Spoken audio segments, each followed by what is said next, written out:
Dweezil? Yes, Quinch? Are you familiar with the narrative concept of the fourth wall? No, I can't say I am. Could you enlighten me? Well, it's a narrative device used in works of fiction where a character may perhaps address the audience, showing that they're actually aware that they're an instrument in the work of fiction itself, thus adding a sense of meta-comedy to the piece. Have you heard of it? No, but it does seem somewhat familiar. Would you like to do a spot of fourth wall breaking? I think that's what we're doing already, Quinch. Take a tip from me when you're playing D&D.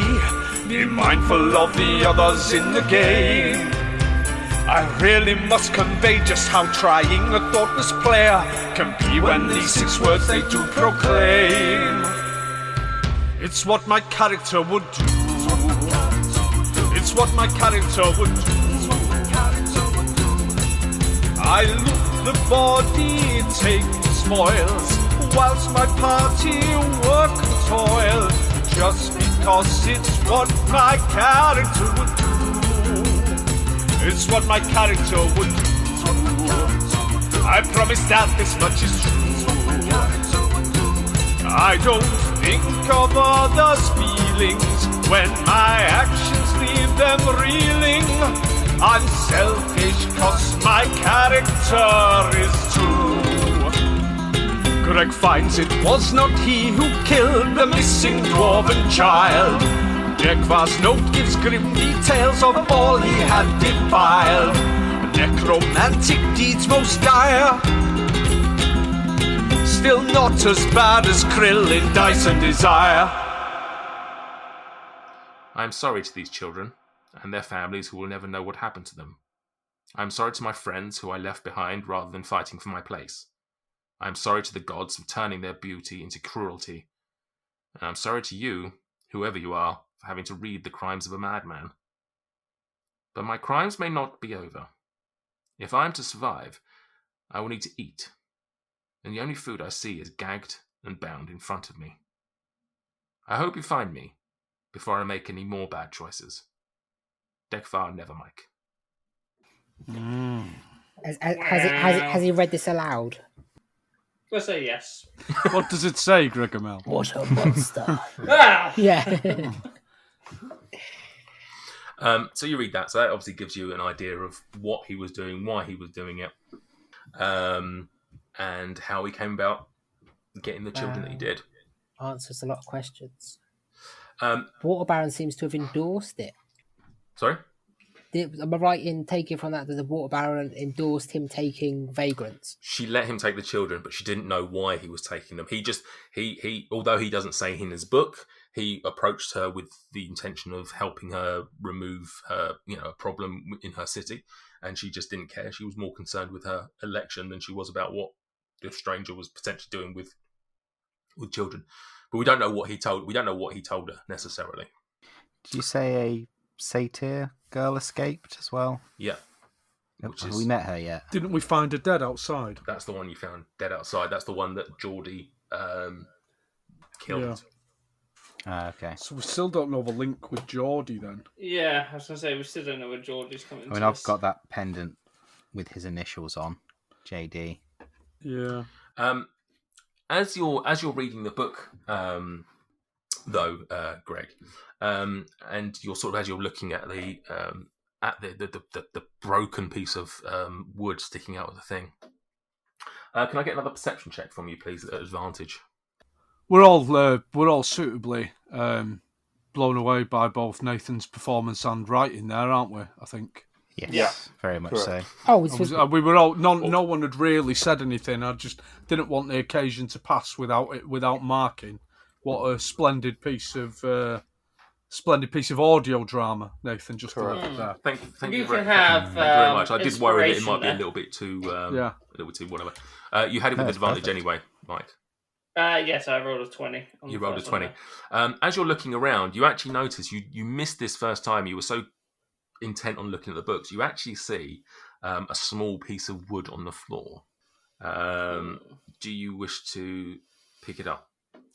I will pick it up and I will see if it's the other part of the wands, like if it looks like it would fit together, so to speak. Okay. As you pick up the wand and you hold it up, just as you're about to touch it, you faint. Oh. And you're in another vision. Sorry for more monologues. You're in another vision. You're not a religious boy. You don't usually go seeking higher powers. While you have a lot to learn as a sorcerer, you are on your way, and more often than not, the most powerful person in the room. The one thing you've not been able to do successfully, though, is heal.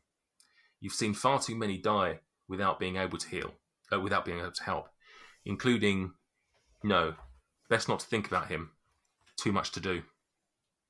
And so you find yourself here. You've heard rumours of items and spells which could stop death itself, but this always felt like a quick fix. It doesn't feel earned and could corrupt the soul, making you feel more God than man. While you clearly want to become something greater, someone that could help the stricken, there are some costs that are too great. The temple stands in front of you, imposing, Gothic. The doors alone are bigger than some houses you've been in, carved into them a pentagon with an eye in the middle. You knock, hearing the sound echoing behind them. Pushing the door open with some difficulty, you call to ask if anyone is there.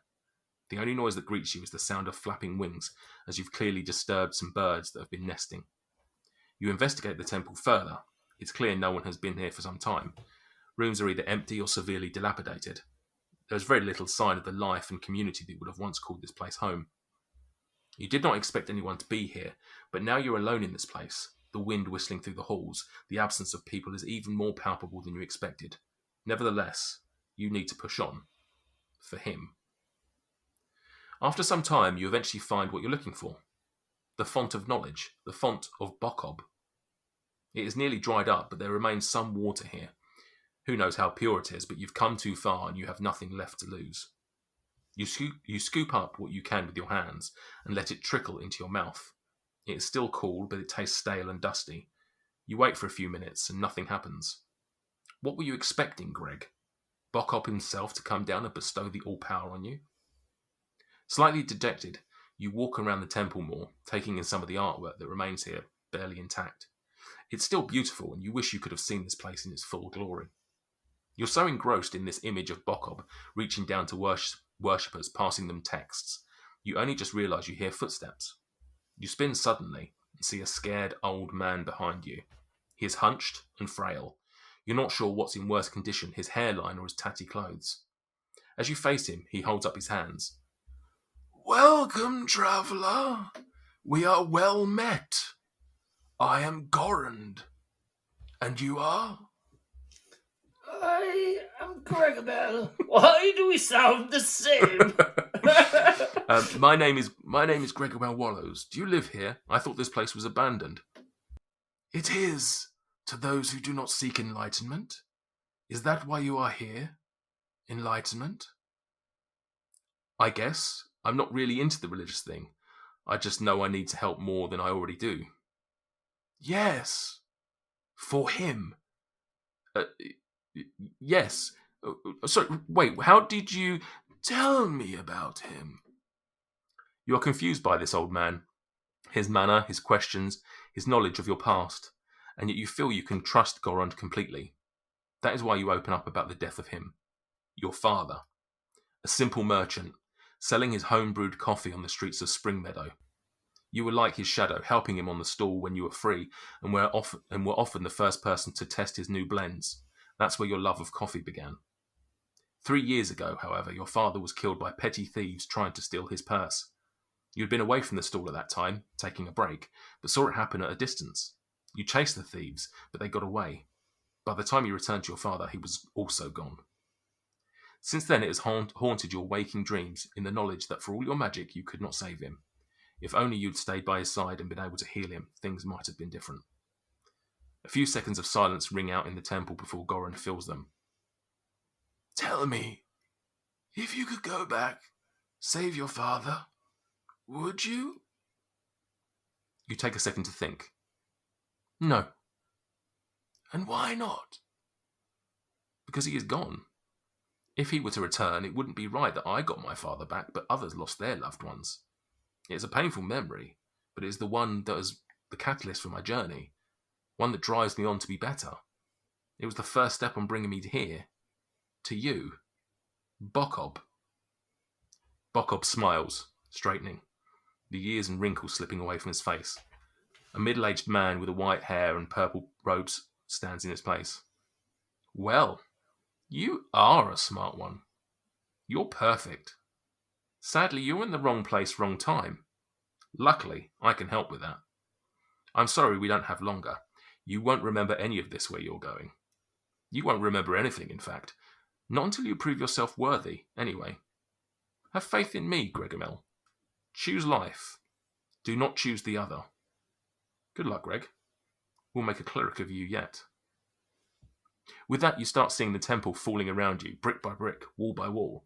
You cower, worrying that something will hit you, but when it does, it just falls straight through, and you understand it's just an illusion. You straighten up.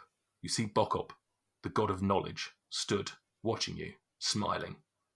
The world gets brighter and brighter until you're in a room, a busy room. You smell the aroma of beer, meat and sweat. Scanning the room, you realise you're in a tavern. Folk are all around, drinking and revelling in debauched merriment. There's a drink in front of you, which you assume is yours, and you reach for it. As you do, you notice the oddest thing. Your hand looks different. These don't look like the hands of a teenager. These are wrinkled and blotchy. Your peripheral vision also finally picks out a white beard resting on your chest. Wasn't I clean shaven? You think to yourself. Or was I? How old am I? Wasn't I in a temple? Why was I in a temple? Who am I? Suddenly everything feels unfamiliar to you. You reach back for the drink and take a sip. It's coffee. A little cold, but something about the drink feels incredibly comforting. It reminds you of somewhere, someone, but you can't place who. Suddenly you notice a patron walking over to you, sitting down and asking if you're okay. You take a moment, confusion swirling around your head, not knowing what to say, but he is throwing questioning looks over his shoulder at a large guy, and you start to panic about your safety. Yes, well, of course I'm okay. I am Gregomel the Almighty. I was just remembering a time when I flew right through a behir and killed it in an instant. Sorry, who are you? The name's Dabov. That's Krill. Want another drink? And after Wow. Just dropping law bombs. Here he is. Come on. Sorry for the back-to-back monologues. No, that's good. No. That Incredible. was. Do you remember that bit earlier on when you made that one of those noises? I think that was. I'm torn. Which was my top moment Yeah, of the it's evening. definitely top two, isn't it? Yeah. With that, you start stirring, and we're going to leave you for the time being and come to the rest of the group. So Krill and Quinch are in the room and would have seen this. Dabov and Dweezil, it's up to you. I think time-wise, given the amount of time it would have taken Greg to read the book, it's not going to take you that many minutes to get back to the room. So I suspect you probably, assuming you came directly there and didn't try and do something else, you probably would have been there at the point that Gregomel fainted, as far as you could tell. Yeah, I think so. Yeah. So you've arrived at the room. Instinctively, Krill sort of looks over at Dabov, and he's got these. I'm assuming he appears somewhat slimy from this creature having been on his head. Have you put your hat back on? Yeah. I've kind of tucked my hair back up underneath my hat. He's a bit. I'm assuming. Yes, I'm going to assume he's a bit slimy looking. I'm going to reach down and give him a sniff. Based on my perception, can I tell what's like? Can I do like a I don't know? Would it be a perception check to see if I can tell what's attacked him? From smell, no. I mean, you could probably. I mean, you can go on then. Just roll for it. See what happens. 104. Nah, it's a 5 overall. No, it smells. It smells salty. Brilliant. Very brackish. I just make a point of being like, did something attack you, Dabov? Yeah, didn't see what it was, but it's dead. It's dead. All good. Congratulations. Oh, I didn't kill it. Wasn't me. my Then good friend, I pat Dweezil like an open-handed slap on the arse, like a good like I look at chummy one. I look at Dweezil. You have to reach up for Then that. Yeah, I was going to say on the back, but I couldn't a reach. slam That'd be dunk. the ass. Yeah. I look at Dweezil and go, then the congratulations is yours. It's not a matter of congratulations, Krill. It's a matter of saving a friend who needed to be saved. What's happening here? What have you found? We found the hobgoblin.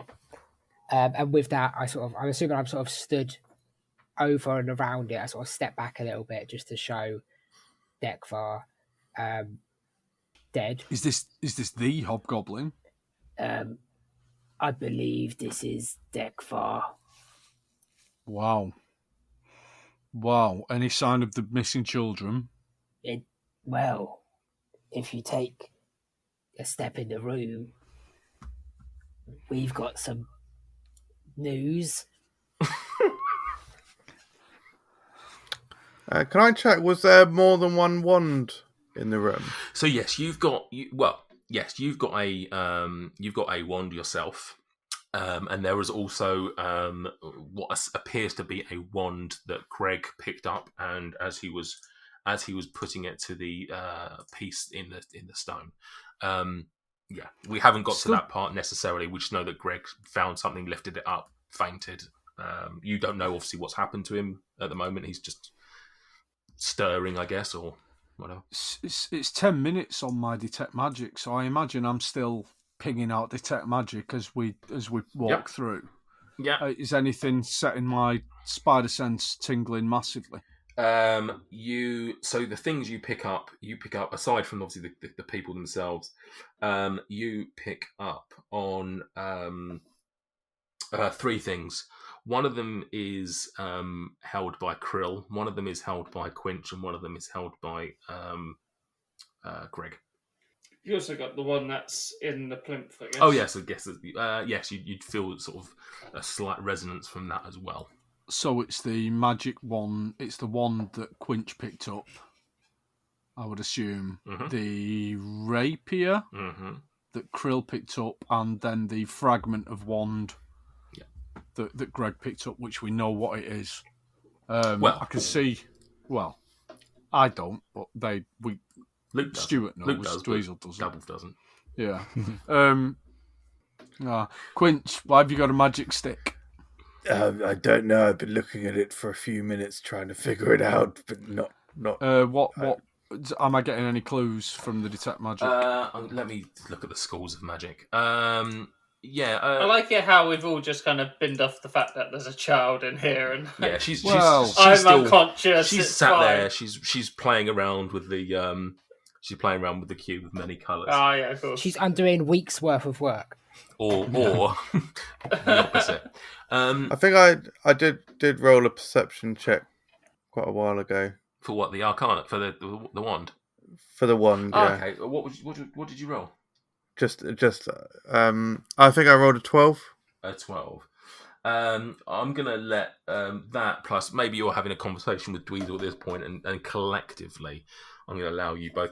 You somewhat recognise this or work out that this is a wand of secrets. Oh wow! What a wand of secrets allows you to do is essentially detect any secret doors in a certain range. I think it will detect the nearest secret door, I should say, if that's my understanding. It's a handy bit of kit. Yeah. Thank you for telling me that, Dweezil. Now, do you see Greg there on the floor? Let me just... It has 3 charges. While holding it, you can use an action to expend one of its charges. And if a secret door or trap is within 30 feet of you, the wand pulses and points at the one nearest to you. The wand regains nice. 1d3 expended charges daily at dawn. MJ's going to go stick it up his arse and stand by a secret door. Yeah, exactly. That was exactly what I was going to say. A bit like when they first brought out the vibration on the PlayStation remotes. Not me, some people. Yeah. Krill, why have you got a magic sword? Do you want me to tell you about that? Yeah, go on. Tell me about Krill's magic sword. Krill has a +1 rapier. Oh, mate. Are you going to use it despite the fact that you've got a big giant axe? No. Dweezil, I believe that this is not just any rapier, this is a special rapier. And as you've said, that you have chosen to risk your own life to save a friend. I believe that you are deserving of this most special rapier. Did Daboff saying this? I mean, I did offer him the congratulations, but he refused. So didn't know it came with a fucking sword. Why didn't Dweezil just get a new rapier? No, I've got a long sword that I can't really use yet. Where did you get all that gold from, Krill? I didn't realise I was brandishing it. Kind of hard to hide 300 gold pieces, isn't it? You look like one of those justice statues. You've got like a sword in one hand and you've got 300 gold pieces in the other. No, that wouldn't have happened because the gold was long hidden before you came. More to the Notoriously silent gold is. The 1,000 pieces of gold I've got on me apparently don't make a fucking sound. Fucking hell. How have you got that much? I've got like 85, and I thought that was a fair bit. Remember when Krill was fighting MJ Quinch over the gems because he wanted more money apparently. Imagine how many tiramisus you can buy. At least 2. Why is Greg on the floor, and what's that book that he's holding? Yeah, you're welcome for the sword, mate. Oh, thank you. Well, thank you. Well, he was reading. I will take it. He was reading out the Dekfar confession, and he spoke about the wand, and apparently the wand can't leave this room, so I'm quite interested about this wand on the floor. Quinch goes to pick up the wand on the floor. I believe it can leave the room, it just doesn't work outside the room. So you're picking up the wand that Greg had in his hand and dropped. And made him... So point is, you're either taking it off of his collapsed body, or he's dropped it, and you're prioritising the wand over him on the floor. That's right, yeah. Which of those is it? Which one is it? Are you taking it out of his hand, or are you... Where did it go? I would suggest it probably fell on the ground. You're more concerned with the wand than you are about your fallen comrade. But no, that's fine. Yeah, he said he was stirring. He's all right. You pick up the wand, and you don't know what it is, but someone else in the party might know what it is. If he was to stir, for example, if he was to wake up and be helped, for example. Can I sprint over to Greg with this healing crystal that I found and just start wafting it all over him? And I'll shove my pillowcase under his nose like smelling salts. That probably doesn't smell anymore, or if it does, not of what it smelled. It depends where he's been keeping it. Yeah, exactly. Not of what it started as. The crystals are doing a wonderful job, and you don't know if it's coincidence or if it's some sort of mumbo jumbo. But Greg starts, opening his eyes and starts getting some strength back in his body. Oh, thank God, we were so worried about you. I don't even know what to say. So, where am I? Bucko! Wait, what was his name? Buckob. That was it. Buckob! Is that you? What? Are we in the alehouse? No, we're in the cave. Oh, yes, of course. Yes, the cave. Yes. What's Where's wrong my with wand you, man? Where's the wand? This thing, you picked it up and that's what set all this off. I don't know what happened to the small or Elma. Or Elma. Are you giving the wand back to Greg? Yeah. Okay. Greg, as you take it, you don't know how you know this. You don't even need to necessarily do any sort of check on it. You realise that this is the stupidest thing I've ever written. You realise that this is the weak wand of Bernie's. Ah, of course. It's the weak wand of Bernie's. So you get 4 charges. It has 4 charges. You can target one dead creature, and that creature has to be within 5 foot of you. Using an action and a charge, you may animate the corpse of a creature who is the same size as you or smaller for 1 minute. While within 5 foot of you, it may use one action. You may use one action to command the creature to do 2 actions, although those actions can only be help, dodge, or attack. The creature has the same stats as a normal zombie, although for animal creatures, you may replace slam with a claw attack. If you move away from the zombie, or if it loses all of its hit points, it may not be reanimated again. And as a reaction, when you are hit with a melee or ranged attack, you may drag the zombie in front of you so that it takes the damage first. If the damage is more than the remaining HP pool of the zombie, you take the remaining damage. All right, nice. The weak wand of Bernie's. That's amazing. That is. It's incredible. Is that I think an only actual half item, or is the it- group got that. Sorry? I think only half of the group got that reference. Weekend at Birdies. Yeah. Ah, I'm Well impressed. done, Sam. Well done. Bernie Crust. So I'll send you the details for that. Yeah, if Mike. you would, and then I'll add it into my inventory. I don't know what it does, but you should try it on something if you know what it does. Well, not in here. I don't think it's the right time or place right now. No. Why? It sets What does it do? Dragonborn fire. That's what it does. Well, I'm immune to fire damage, so that's fine. I don't think you're Did immune. I say fire? I meant it puts them underwater. That's what I meant. Oh, yeah, no, that would kill me. Yeah, that's what I meant. So it's probably not the best place to do it, really, is it? That seems like quite a specific thing for that. Is that really what that does? I mean, I don't make the rules, do I? Well, I mean... Can I go home now? Yes. Well, let's take Elma home to her mother. How are you getting on with that thing, little one? Inferring to the cube of many colours, Quinch would like to know if she's fiddled with it and does she get a roll for it? Does she get a roll for it? Great question. Make her fucking work for it. Christ, not giving it to her. She is going to roll for it. Yeah. Why not? Okay, cool. Good story. Child labour.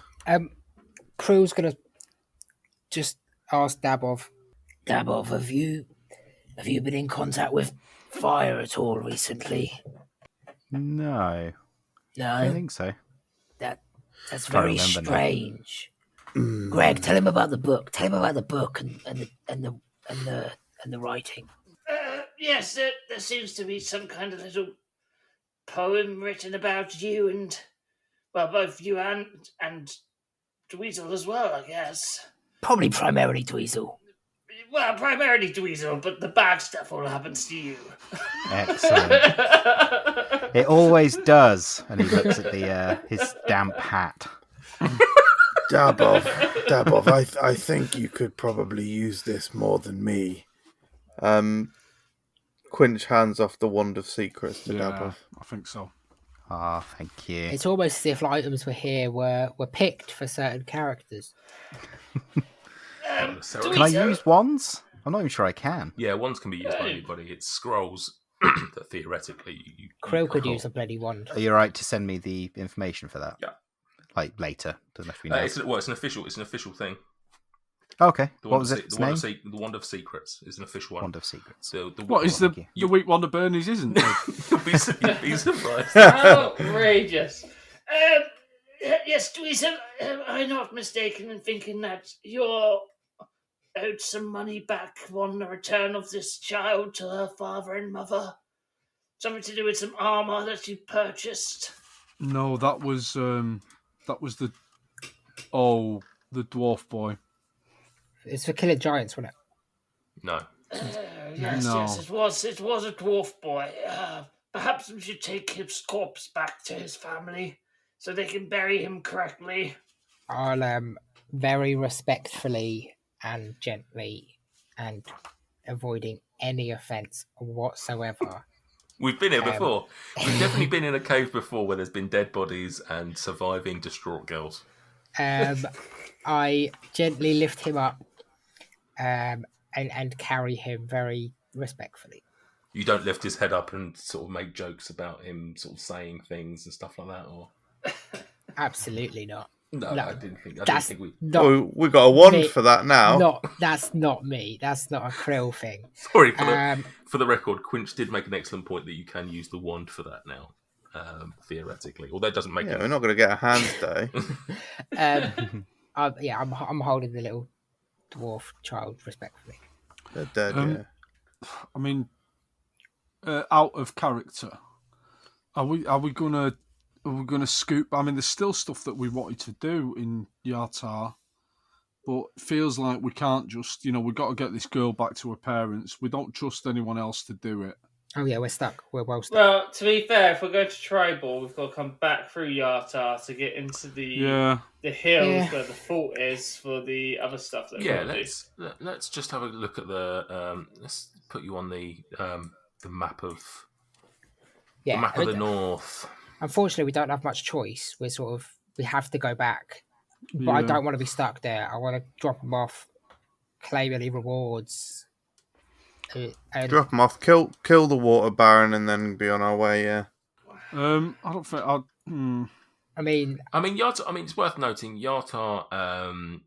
Is definitely closer than Tribal, but theoretically, the Desert Hills lead fairly close to Tribal as well.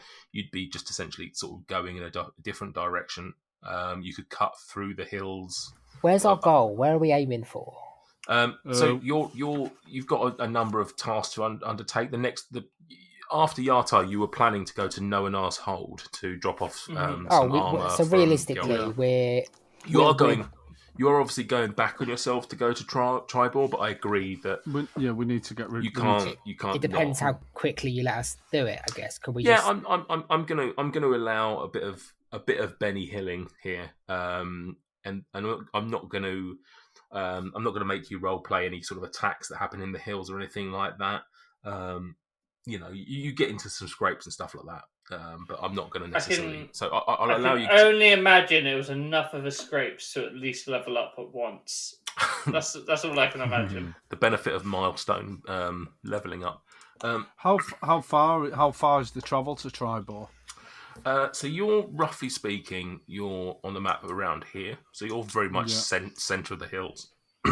We're talking realistically, probably a day's travel. Yeah, maybe a little bit more. Maybe 2 days because we're going through difficult terrain. Yeah, exactly. But the alternative is you take them to Yartar and hope that you find someone trustworthy enough that will take them to Tribal on you for you. No, I don't think realistically Krill trusts anyone outside of this group. No. Yeah, it's going to be a walk back. Isn't it? Not even Bobby. Not even Bobby Gatwick. No. Well, I think we all trusted the... Before we leave this cave as well, I think that we should destroy the stone altar, if possible, somehow, so that other people can't use it in future. Thanks for listening. Make sure you don't miss out on the circus's next crazy antics by hitting subscribe on your podcast app of choice. And in between episodes, you can always find us on social media by searching Dyson Desire on Twitter, Facebook and Instagram. We're in our 3rd year now, and if you want to help us grow, you can do so in a number of ways. You can tell a friend, because word of mouth really helps us get our name out there, or you can review us on Apple or Podchaser to help with our visibility. Finally, you can donate to our Ko-fi page to help us take the show to the next level. All links can be found in this episode's description. And never forget, sometimes it is a dog licking a tree, yes? It's a dark and stormy night, and you approach the bar. As the woman turns, she says, "Who are you, adventurers?" My name's Margaret Battlehammer. Did you want to know more about me than that? I'm a dwarf. Can you tell by my height? That's right, and I'm Jump Thunderman, everyone. Lead and rhythm lutist of the Justice Loving Friends. I play drums. And I'm the lead and rhythm lutist of the Justice Loving Friends. Yeah, you said that already. What? It is my honour to be the near sole vocalist of the Justice Loving Friends. I am a grung, fled from my people due to their slaving nature. But my name is Black. Beautiful story, Black. And I'm Morik, the Forest Father. I play the pan flute. Yep. I'm tall and greeny Morik just coloured. looking down at himself like, I guess I'm quite furry. The woman looks at you, fully perplexed, and says, that's great. I only needed your names for the coffee order. Oh, just put it down under Quest Fantastic. A D&D actual play podcast. What a hot mess.